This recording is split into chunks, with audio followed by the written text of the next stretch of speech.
இந்தியாவிலே ஒரு முன்மாதிரி மாநிலமாக இன்று உருவாகியிருக்கிறது. எல்லா மாநிலமும் இங்கே வந்து தான் பார்க்குறாங்க எல்லா திட்டத்தையும். அதனால்தான் நாம் சொல்கிறோம், தமிழகம் முதல் மாநிலமாக இந்தியாவில் இருக்கிறது. இது இந்தியாவுக்கே வழிகாட்டுகின்ற முதலமைச்சர் தமிழ்நாட்டின் முதலமைச்சர் தளபதியார். அவ்வளவுதான், வேற ஒண்ணு. ஒவ்வொரு தடவையும் எடப்பாடி பழனிசாமி டெல்லி போகும்போது அமித்ஷாவை நான் சந்திக்கல, அவங்க சந்திக்கிறாரு. முதல்ல நான் கட்சி அலுவலகம் திறக்கப்படும் சொல்லிட்டு போய் அமித்ஷாவை சந்திச்சாரு.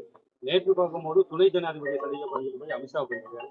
ஒவ்வொரு முறையும் வந்து சந்திக்கிறேன்னு சொல்லி அவங்களுடைய சந்திப்பு நடக்குது. எந்த நெருக்கடிங்கிறது அவர்கிட்ட கேட்டா தானே தெரியும்.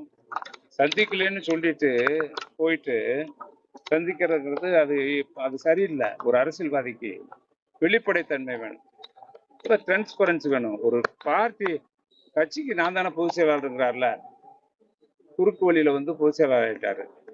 எம்ஜிஆர் வந்து என்ன வச்சிருந்தாங்க சிஸ்டம், எம்ஜிஆரோ மறைந்த அம்மையார் அவர்களோ உறுப்பினர்களால் தான் பொதுச் செயலாளராக அந்த இயக்கத்தில் ஆக முடியும் என்று பைலா இருக்கு.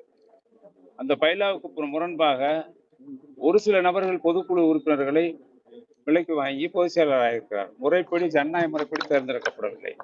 எனவே அந்த கட்சிக்கு தேவை பொது உறுப்பினர் பொதுச் செயலாளரை தேர்ந்தெடுக்க வேண்டும். அப்படி வருகின்ற பட்சத்தில் தான் அந்த இயக்கம் இருக்கும், இல்லாட்டி அந்த இயக்கம் அழிந்துவிடும்.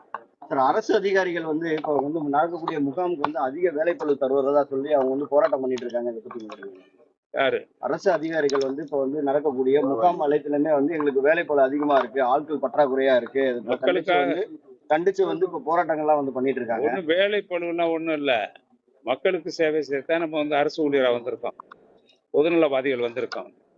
கூடுதல் குறைச்சலா இருக்கும். ஒரு நாளைக்கு 100 வேலை வரும். அதற்காக நான் ஒரு இடம் 2 இடம் போவேன்னு நம்ம சொல்ல முடியாது. அரசாங்கம் மக்களுக்கு செய்கின்ற திட்டங்களை கொண்டு சேர்ப்பது நம்முடைய அரசு அலுவலர்களுடைய கடமை.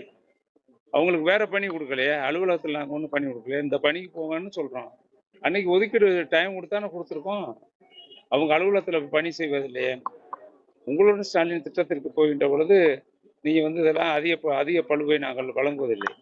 அங்கே மனுக்களை வாங்கி அரசிற்கு அனுப்பி கிடைக்காத ஏழை எளிய மக்களுக்கு, நடுத்தர மக்களுக்கு அந்த திட்டங்களை கொண்டு சேர்க்க வேண்டும் என்ற உயர்ந்த நோக்கத்திற்காக இந்த திட்டம் உங்களுடன் ஸ்டாலின் உருவாக்கப்பட்டிருக்கிறது.